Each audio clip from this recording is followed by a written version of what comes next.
Aujourd'hui, je te montre comment faire un VG pâté. Et moi, j'aime ça appeler ça un VG party parce que, tu sais, sinon, c'est un peu plate comme repas, là. Premièrement, tu vas préchauffer ton four à 350.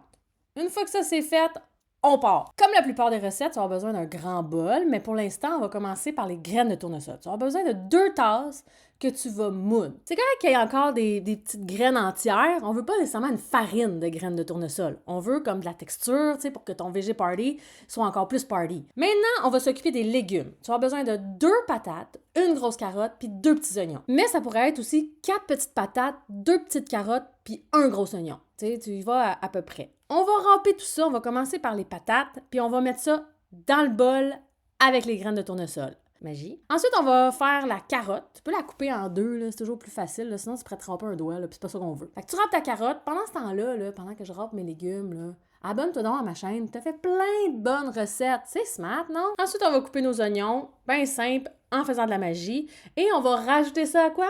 À notre bol plein d'ingrédients. Mélange tout ça là, pour que ça soit bien beau, puis que ça soit tout ensemble. Là. On veut pas comme des étages de patates et tout ça. Là. Fait que tu mélanges ça, puis on va rajouter à ça de la farine de pois chiche. On va rajouter mon ingrédient préféré, de la levure alimentaire, of course. Ça prend 3/4 de tasse, mais ça vaut la peine. On va mettre du basilic séché, de l'origan séché, poudre d'ail, poudre d'oignon. On va ajouter à ça un petit peu de jus de citron, 4 cuillères à soupe de sauce soya. Un petit peu d'huile végétale ou l'huile d'olive, ce que tu as en main, là.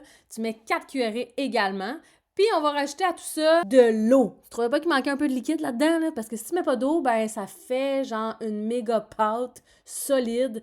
Puis c'est pas ça qu'on veut. On veut quand même une texture molle, là. Ça reste un VG party. Tu mélanges le tout et là, ça donne ça. Fait que tu vas goûter, là. Là, tu vas me dire, ben là, des patates crues, là, moi, c'est pas mon fort. Non, je le sais. Mais goûte comme le petit liquide, juste voir si c'est bien dosé. Tu vois, comme d'habitude, j'ai rajouté du poivre, du sel, on remélange, puis juste pour être certain, on regoute. Mais oui, c'est full bon. C'est parfait comme ça. Sauf que c'est pas assez de poudre d'oignon, ben rajoute-en. Tu sors ton Pyrex, on met un petit papier parchemin. Puis là, si t'as pas le même Pyrex que moi, c'est pas grave, là. C'est juste que quand tu vas faire la cuisson, tu le checkes juste un peu plus. Parce que moi, je vais te donner un temps de cuisson pour ce Pyrex-là. Mais si le tien est plus petit, donc ton VG pâté, il est plus épais, ben il va falloir le mettre plus longtemps. Tu comprends? Anyway, tu mets ton VG pâté là-dedans, tu prends tout ce qu'il y a dans le bol parce qu'on veut rien jeter, là. Puis on met ça dans le four que tu as préchauffé à 350. Tu lui dis un petit bye-bye et là, on va laisser ça pendant 55 minutes. Ouais, c'est pas 60, c'est 55. Encore une fois, chaque four est différent, fait que c'est à vérifier. Moi, j'ai regardé à mi-cuisson, tout était beau, il était pas en train de brûler. Ben ouais, j'ai même fait des petites tomates confites, mais ça, c'est une autre histoire. Ça fait 55 minutes, comme un muffin, tu piques ça dans le milieu, si ça colle, c'est pas assez cuit, ça veut dire que c'est mouillant dedans. Si c'est comme ça, c'est parfait. Tu laisses tiédir ton VG pâté ou refroidir si tu préfères. Et là, tu peux te faire un sandwich de fuego. Oh ouais! Tu te prends 2 morceaux de VG pâté, tu te coupes des petits cornichons, tu prends ton pain, tu mets de la mayo. Si toi, t'es plus Dijon, tu mets de la Dijon, mets ton VG pâté dessus, tes petits cornichons, un petit peu de salade. That's it! Puis là, tu coupes ça en 2 parce que c'est tout le temps plus agréable de manger un sandwich en 2 morceaux. En 4, si t'es fancy. Puis c'est tout! Mais là, je t'entends déjà, là, ouais, mais le lendemain, le VG pâté va être froid, ce sera pas pareil comme la première journée. Hey, pas de problème, tu te prends 2 morceaux de VG pâté froid.